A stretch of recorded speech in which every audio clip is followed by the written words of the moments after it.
ആരെങ്കിലും അങ്ങനെ ചെയ്യുന്നുണ്ടെങ്കിൽ അവർ ജാഗ്രത കാണിക്കണം. ഹെൽത്ത് മിനിസ്റ്ററുമായിട്ട് ഞാൻ സംസാരിച്ചിട്ടുണ്ട്. വേണ്ടി വന്നാൽ ഒരു ജോയിന്റ് ഓപ്പറേഷൻ ഇതിന് വേണ്ടി വരും. കാരണം ഇത് വളരെ വ്യാപകമായി കാണുന്ന ഒരു രീതിയാണ്. വലിയ തോതിലുള്ള നമ്മുടെ സംസ്ഥാനത്തേക്ക് മയക്കുമരുന്ന് കടന്നു വരുന്നതിനുള്ള സാഹചര്യങ്ങളെ പരിപൂർണമായി ഇല്ലാതാക്കുക, അതിനുള്ള എല്ലാ ലൂപ്പ് ഹോൾസും അടയ്ക്കുക, നമ്മുടെ അതിർത്തികൾ പൂർണ്ണമായി സംരക്ഷിക്കപ്പെടുക.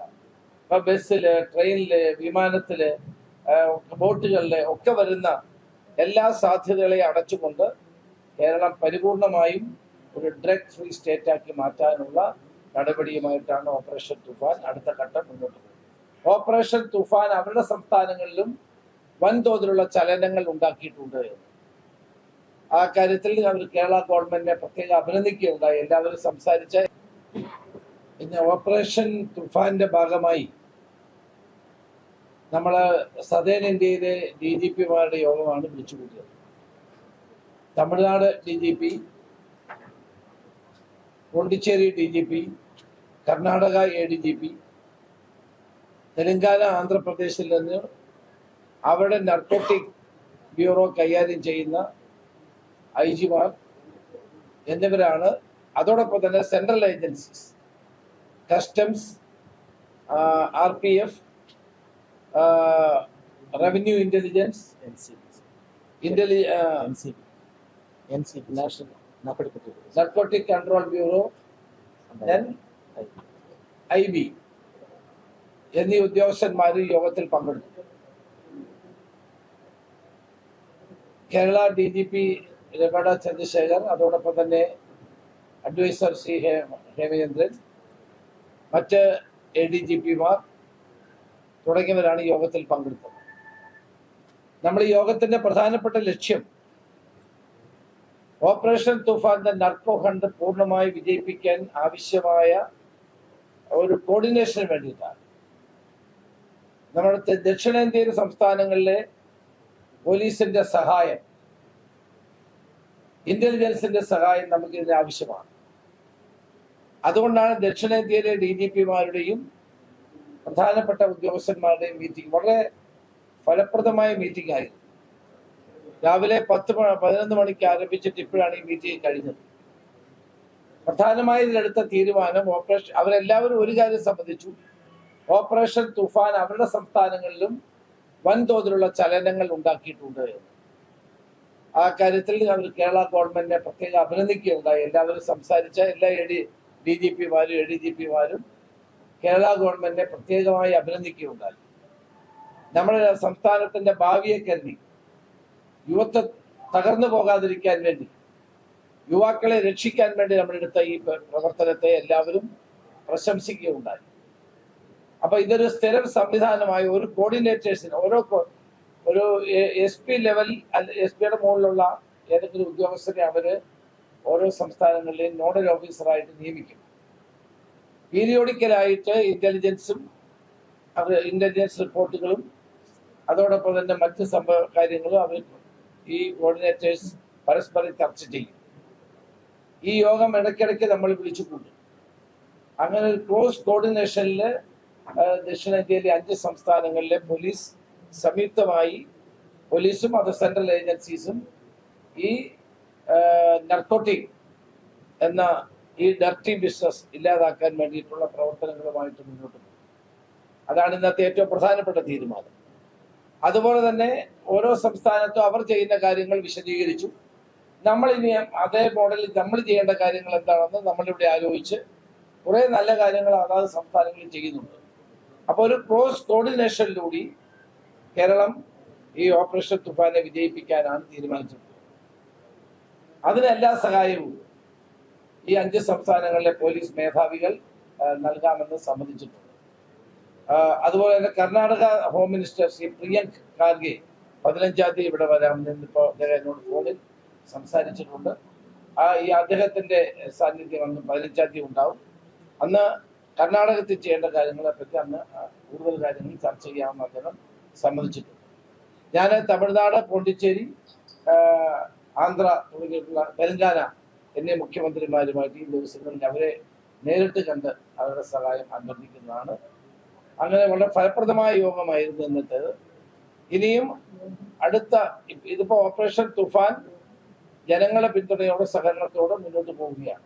കൂടുതൽ ശക്തിപ്പെടുത്താനാണ് ഇത് തീരുമാനിച്ചിരിക്കുന്നത്. അതിന് എല്ലാ തലങ്ങളിലുമുള്ള കൂടുതൽ NDPS കോടതികൾ ഇതൊക്കെ നേരത്തെ തന്നെ ഒരു തീരുമാനം എടുത്തിട്ടുണ്ട്. എറണാകുളം, തിരുവനന്തപുരത്ത് ഓരോ NDPS കോടതികൾ സ്ഥാപിക്കാൻ. അത് ഞാൻ ചീഫ് സെക്രട്ടറിയായിട്ട് സംസാരിച്ചു. ക്യാബിനറ്റ് തീരുമാനമുള്ളതാണ്. അത് ഇമ്മീഡിയറ്റ് ആയിട്ട് ഉണ്ടാകും. അത് കേന്ദ്ര ഗവൺമെന്റ് ഇപ്പോൾ 10 കോടതികൾ കൂടി സ്ഥാപിക്കണമെന്ന് ആവശ്യപ്പെട്ടിട്ടുണ്ട്. അതിന്റെ സ്ഥലവും മറ്റു കാര്യങ്ങളും ഉടനടി തീരുമാനിക്കാനുള്ള നടപടികളുമായിട്ട് മുന്നോട്ട് പോകും. കേന്ദ്ര ഗവൺമെന്റ് തന്നെ ഇതിന് ഡ്രഗ് ഫ്രീ കൺട്രി എന്ന നിലയിൽ ഇന്ത്യയെ മാറ്റാൻ വേണ്ടിയിട്ടുള്ള DGPമാരുടെ യോഗത്തിൽ തീരുമാനിച്ചിട്ടുണ്ട്. അതിനുള്ള നടപടികളുമായിട്ടും നമ്മൾ മുന്നോട്ട് പോകാനാണ് തീരുമാനമെടുത്തിട്ടുള്ളത്. അപ്പൊ കേന്ദ്ര ഏജൻസികളും ഇന്ത്യയിലെ തെക്കൻ സംസ്ഥാനങ്ങളിലെ പോലീസ് മേധാവികളും ചേർന്നുള്ള ഒരു വലിയ ഓപ്പറേഷൻ ആയിരിക്കും ഇനി അടുത്ത ഘട്ടമായി നമ്മളിവിടെ ആരംഭിക്കാൻ പോകുന്നത്. വലിയ തോതിലുള്ള നമ്മുടെ സംസ്ഥാനത്തേക്ക് മയക്കുമരുന്ന് കടന്നു വരുന്നതിനുള്ള സാഹചര്യങ്ങളെ പരിപൂർണമായി ഇല്ലാതാക്കുക, അതിനുള്ള എല്ലാ ലൂപ്പ് ഹോൾസും അടയ്ക്കുക, നമ്മുടെ അതിർത്തികൾ പൂർണ്ണമായി സംരക്ഷിക്കപ്പെടുക. ഇപ്പൊ ബസ്സില്, ട്രെയിനില്, വിമാനത്തില്, ബോട്ടുകളില് ഒക്കെ വരുന്ന എല്ലാ സാധ്യതകളെയും അടച്ചുകൊണ്ട് കേരളം പരിപൂർണമായും ഒരു ഡ്രഗ് ഫ്രീ സ്റ്റേറ്റ് ആക്കി മാറ്റാനുള്ള നടപടിയുമായിട്ടാണ് ഓപ്പറേഷൻ തുഫാൻ അടുത്ത ഘട്ടം മുന്നോട്ട് പോകുന്നത്.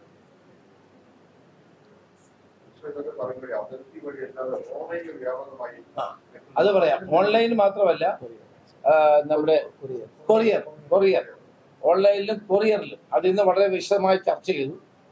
പലതും അൺഐഡന്റിഫൈഡ് ആയിട്ട് കളയും, പിന്നീട് ആരെങ്കിലും തപ്പിക്കൊണ്ടുപോയി. നിങ്ങൾക്കാണ് നടക്കുന്നത്. അതുപോലെ തന്നെ ട്രെയിനുകളിൽ ഡ്രോപ്പ് ഇൻ, ഇപ്പം തിരുവനന്തപുരം സ്റ്റേഷൻ വരുന്നതിന് മുമ്പ് തന്നെ ഇടയ്ക്ക് വെച്ച് ഡ്രോപ്പ് ചെയ്യും സാധനങ്ങൾ. അപ്പൊ അങ്ങനെയുള്ള പുതിയ സ്ട്രാറ്റജികൾ ഞങ്ങൾ ഇന്ന് പറയും. എല്ലാം ഞാൻ പറയേണ്ടതെന്ന് കരുതിയാണ്. ഓരോ സ്ട്രാറ്റജികൾ ഇപ്പൊ ഇവർ അഡോപ്റ്റ് ചെയ്യുന്ന പുതിയ സ്ട്രാറ്റജികൾ, ഒന്ന് കൊറിയറിലൂടെ, പിന്നെ ഓൺലൈനിലൂടെ, അതോടൊപ്പം തന്നെ പിന്നെ സ്വിഗ്ഗി പോലെയുള്ള ഫുഡ് ചെയിനുകളിലൂടെ ഒക്കെ ചെയ്യുന്നുണ്ട്. പിന്നെ മെഡിക്കൽ ഷോപ്പുകാർ, കഴിഞ്ഞ ദിവസം ഞാൻ മെഡിക്കൽ ഷോപ്പുകാരുടെ കാര്യം പറഞ്ഞു. മെഡിക്കൽ ഷോപ്പിൽ ഡോക്ടറുടെ പ്രിസ്ക്രിപ്ഷൻ ഇല്ലാതെ ഒരു മരുന്ന് കൊടുക്കാൻ പാടില്ല. ഇപ്പൊ ഈ ഡ്രഗ് ഇവിടെ കുറവായതുകൊണ്ട് ഇത്തരം ക്യാൻസറിന് ഉപയോഗിക്കുന്ന മരുന്ന് വരെ ആളുകൾ വാങ്ങിച്ചുകൊണ്ട് പോകും മെഡിക്കൽ ഷോപ്പിൽ നിന്ന്. അപ്പൊ അങ്ങനെ അത് ചെയ്യുന്നത് കുറ്റകരമായ കാര്യമാണ്. അതുകൊണ്ട് മെഡിക്കൽ ഷോപ്പുകാർ ഈ കാര്യത്തിൽ ജാഗ്രത പുലർത്തണം. എല്ലാവരും അല്ല, ആരെങ്കിലും അങ്ങനെ ചെയ്യുന്നുണ്ടെങ്കിൽ അവർ ജാഗ്രത കാണിക്കണം. ഹെൽത്ത് മിനിസ്റ്ററുമായിട്ട് ഞാൻ സംസാരിച്ചിട്ടുണ്ട്. വേണ്ടി വന്നാൽ ഒരു ജോയിന്റ് ഓപ്പറേഷൻ ഇതിന് വേണ്ടി വരും. കാരണം ഇത് വളരെ വ്യാപകമായി കാണുന്ന ഒരു രീതിയാണ്. അതുപോലെ പുതിയ മെത്തേഡ് ഇപ്പൊ അവര് നമ്മൾ ഈ ഓപ്പറേഷൻ തുഫാൻ ശക്തിപ്പെടുത്തിയതോടുകൂടി ഈ ഡ്രഗ് പെഡലേഴ്സ് ഇപ്പൊ ഒരു പുതിയ മാർഗങ്ങൾ കണ്ടെത്തുക. ആ മാർഗങ്ങൾ എന്താണെന്ന് കണ്ട് നമ്മളും അതിനനുസരിച്ചുള്ള രീതികൾ അഡോപ്റ്റ് ചെയ്യാനാണ് ഇത് തീരുമാനിച്ചിട്ടുള്ളത്. അത് സെൻട്രൽ IB, നമുക്കതിന് customs, IB, economic offences department അവരെല്ലാം അവരുടെ പൂർണ്ണമായ സഹകരണം ഉറപ്പു നൽകി. അപ്പോൾ DRI ഉൾപ്പെടെയുള്ള എല്ലാവരും, റവന്യൂ ഇന്റലിജൻസ് ഉൾപ്പെടെയുള്ള എല്ലാ സെൻട്രൽ ഏജൻസീസും നമുക്ക് സഹായം ഇന്ന് വാഗ്ദാനം ചെയ്തു. ഏതായാലും പുതിയ അപ്രോച്ച്, പുതിയ രീതിയിൽ നമ്മുടെ ഓപ്പറേഷൻസ് ഇനി മുന്നോട്ട് പോകും.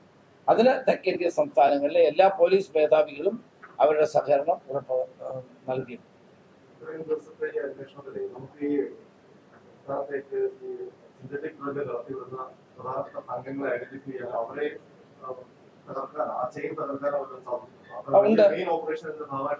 ഉണ്ട്, നടന്നിട്ടുണ്ട്. അതുകൊണ്ടാണ് ഇപ്പൊ ഇത് കുറഞ്ഞത്. ഇന്ന് തന്നെ ഇപ്പൊ DRIയും അതോടൊപ്പം ഇന്റലിജൻസ് ഒക്കെ പറഞ്ഞത് കേരളത്തിൽ ഡ്രഗിന്റെ വരവ് വളരെയേറെ കുറഞ്ഞിരിക്കുന്നു എന്നുള്ള റിപ്പോർട്ടാണ് കിട്ടിയിട്ടുള്ളത്. നമുക്കതിന് പ്രധാനപ്പെട്ട ആളുകളെ അതിന്റെ സോഴ്സ് ഒക്കെ കണ്ടെത്തി അതിനെ തകർത്തുകൊണ്ടിരിക്കുകയാണ്. അത് നമുക്ക് എല്ലാ കാര്യങ്ങളും പറയാൻ ചില പരിമിതികളുണ്ട്, അതുകൊണ്ട് പറയാത്തതാണ്.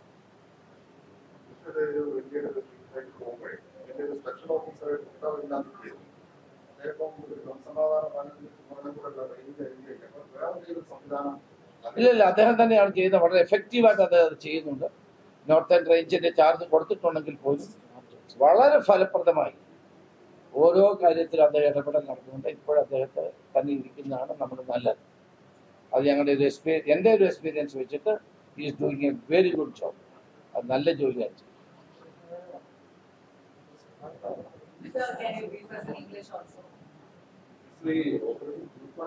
വളരെയധികം പരിപാടിയാണ് പോലീസ്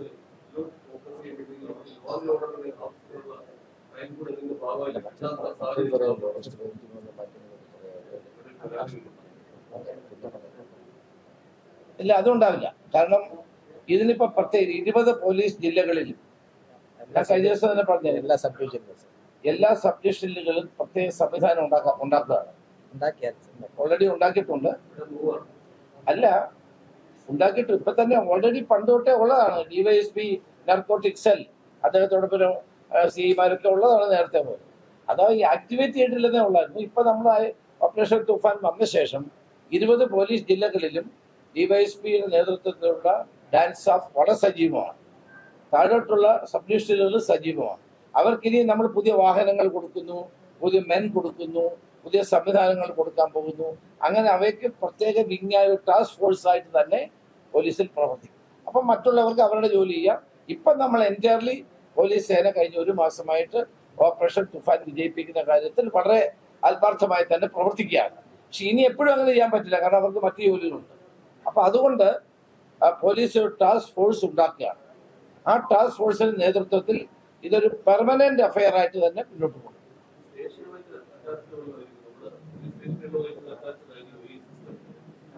അല്ല, ഇപ്പൊ സ്പെഷ്യൽ അതെ അങ്ങനെ വരും അവസാനം. ഇപ്പോൾ ടാസ്ക് ഫോഴ്സ് രൂപീകരിച്ച് പ്രവർത്തിച്ച് മുന്നോട്ട് പോവുകയാണ്. അത് അതിന്റെ സിസ്റ്റം ഞങ്ങൾ 1 ദിവസങ്ങളിൽ അത് പൂർണ്ണമാക്കി അത് പ്രഖ്യാപിക്കും. അത് അതിന്റെ എടുത്തോണ്ടിരിക്കുക. SCRB അതിന്റെ ഡീറ്റെയിൽസ് കളക്ട് ചെയ്ത് ഞാൻ നിങ്ങളോട് പറയാം.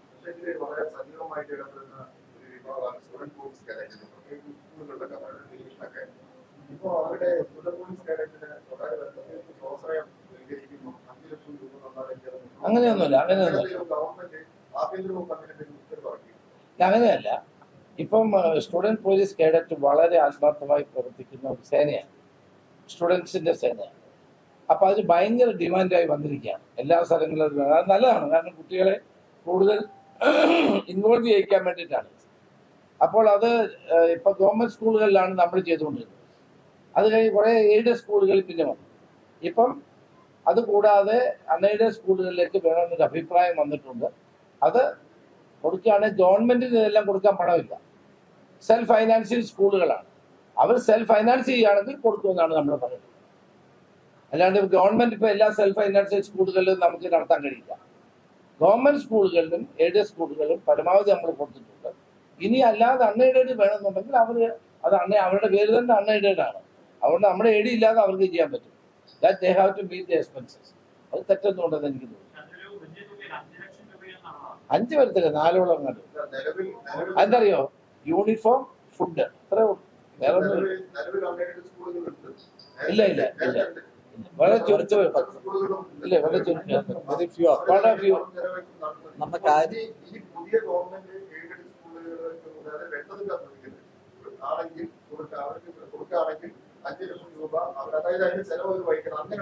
അല്ല, അതല്ല ഇതിന്റെ മെയിൻ ആയിട്ടുള്ളത്. ഇതിന്റെ ഫണ്ട് കുറവാണ് നമ്മുടെ ഗവൺമെന്റ്.